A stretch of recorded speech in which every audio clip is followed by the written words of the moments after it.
but nonetheless a 4-1 win on day one. Do you think we can count them, Graeme, as outside title contenders? Yes, I don't think they will, but I think they'll get into the Champions League positions. You mentioned it, which I've repeated several times. It is 90 minutes, but go back to last year. They were good last year. I think with Conte, he pushes players almost to the point where he's going to fall out with them. And I think that's what, in my opinion, again, that's what I think you have to do with players. And I think they've made some really good signings. And, you know, I was a Man United supporter phoned in earlier when he was on about, you know, Conte didn't fit their profile because he would have been too confrontational and too demanding. Well, he's ended up at Spurs, where Daniel Levy, from the outside looking in, wants to control every single thing in terms of who comes and who goes and how much they pay for people. Well, I think there has to have been a sea change there. I think for Conte to have gone there in the first place, I think there was a conversation took place where I have to have a say in what's coming in here. And I think already you're seeing the benefits of that. They've signed some really good players. And I see onwards and upwards for Spurs. And I'm happy about that because that was my first thought. I went there when I was 15 years old. Yeah. And it's one of those results I still look for. And it's, you go to that stadium now, I can't tell you a better stadium, never mind football stadium, anywhere in the world than the Tottenham one. So are you telling us you think Levy maybe had it all his own way up until now, and Conte's saying, I will have a significant say? I think Daniel Levy's been calling the shots for 20 years now, best part of 20 years. Is it 2 League Cups? Spurs are a big club by anyone's standards. Big support, big history in London. Mean, Graeme, by calling the shots? Making football decisions. Well, again, it depends what you mean by that, because it's not the manager's job, surely, to negotiate a player's contract and wage. It's not the manager's job to go and negotiate with the football club. I'm already getting you. You twist things, don't you? No, I'm not. No, that's what Trevor Sinclair's introduced to your mind. Don't go down that rabbit hole. But here's the thing. I get that mirror all the time. Don't go down that rabbit hole. If you're saying that I'm saying who comes to the club, you'll have a say in that.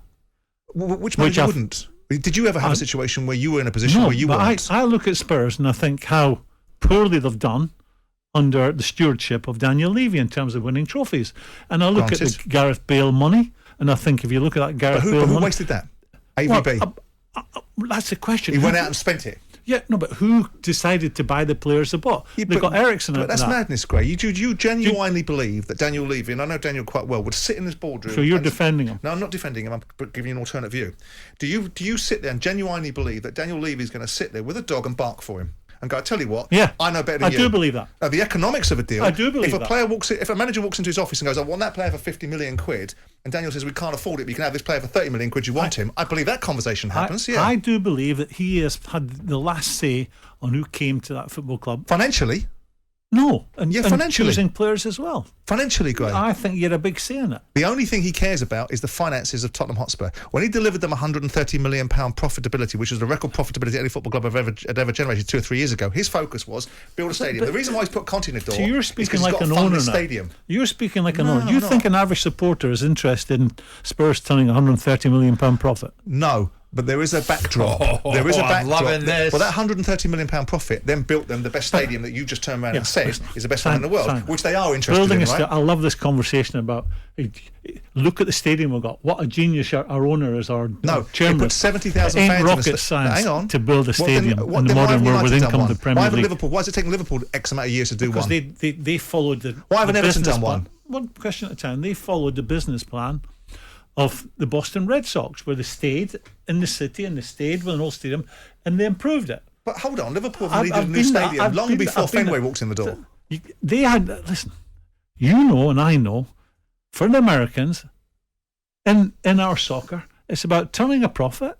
It's about increasing the value but of your... not American. Increasing your value of your asset, and then you punt it. That is the game plan for the Chelsea people. That is a game plan for the Glaziers. But that's business, right? And I'm not disrespecting it. I'm not saying that it shouldn't be like that. And that's the plan for the guys at Liverpool to make a profit.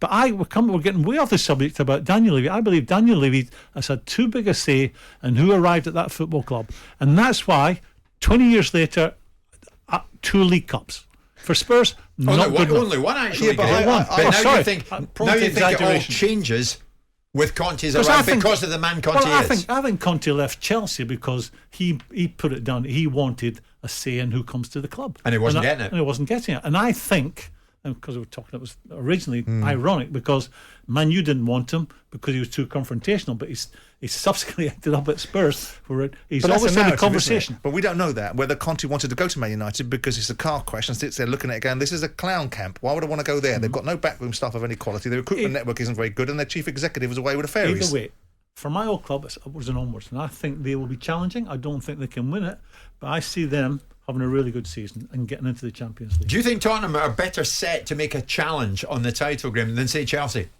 Yeah, I if you'd asked me when the Americans came into Bowie and his team came into Chelsea, I thought, they'll have a splurge, they'll have a right go, they'll go out and they'll spend a lot of money. And they've not done that. I think they've tried to spend a few quid, and I think when they didn't get the first targets of any, just spending money, I come back to it. This chap Bowie taking over and being the man in charge of transfers, he's not the first very wealthy, very intelligent, entrepreneurial type that comes in and spends money because he thinks he knows. But he's not picking up. Graham, I understand that argument. I think he is. He got rid of everyone. Picking the players. I think he must be. Do you think he's going to Tuchel saying, I tell you what, Tuchel, right? You can have Cucurella, right? No, I don't want him. But you're having him and I'm going to pay 60 million quid. Is that what you think is going on? Let me tell you how I see it. He would not be the first. There's a long list of them, starting going back to Abramovich, going back to the Jack. Well, it really depends who the list. Well, you end up winning the league. You end up winning the league with this splurge. Yeah. So he must have been listening to someone and who they should buy and who they shouldn't buy. So let me finish this. So you've got he's not the first. This guy Bowie's not the first to fall into this trap. I'm going to ask you the question. Did you be honest? Did you fall into this trap? Don't answer it just yet. You go to at the manager's request. Yeah. You go to Ellis Short. You go to Mel Morris. Moshiri. There's a whole list of people who are very smart in other forms of business. They come into football and they look at the people involved in football. This game is simple. I'm brighter than them. And they go out and have their trousers taken down because they think they know the business. And you think Bowley's falling into that trap? I think so, yeah. They get the wrong 62 million for Cucurella. Yeah, but that's a financial deal. But the player was picked by the manager. That's what Graham's saying, though. Oh, yeah, but hang on. That's the different dynamic, Graham. On one hand, you're saying that they're spending too much money. We all agree with that, right? I tell you what he's done. He's seen Man City wanted to buy Cucurella. Oh, he must be a good player.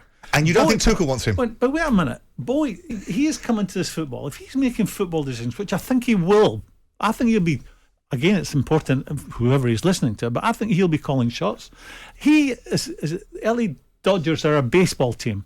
It's like you, with a football history, go and taking a job at the LA Dodgers. And then Harvey led Abramovich. He had his trousers taken down early on. That's what everyone does. You as a manager would have had your trousers taken down when you first walked in the dugout. Nobody gets them right all the time. You have to see that. Nobody gets them right all the time. But I think when you're new in the job, how many businesses are bought by someone and what they insist on is a key men stay for a period of a year. Granted. They look and learn. They get turned down with the players are trying to buy. There's no relationship between Bowie and Barcelona or Bowie and Brighton. He should have kept these people close to him, learned from them, taken people out for dinner, had a relationship, build a relationship, and then do business with them in 12 months' time. But they've all left. The people who could have done this for him, introduced them, made the contacts, work for him, they've all gone. Let me tell you, Graeme, Chris Kerr is one of many listeners. Wow, what a great listen this is now on a Monday with Souness and Jordan. Essential Monday listening on talkSPORT. You're not wrong, Chris. Jim White and Simon Jordan. Monday to Friday mornings from 10. On AM, on DAB, via the talkSPORT app and on your smart speaker. talkSPORT.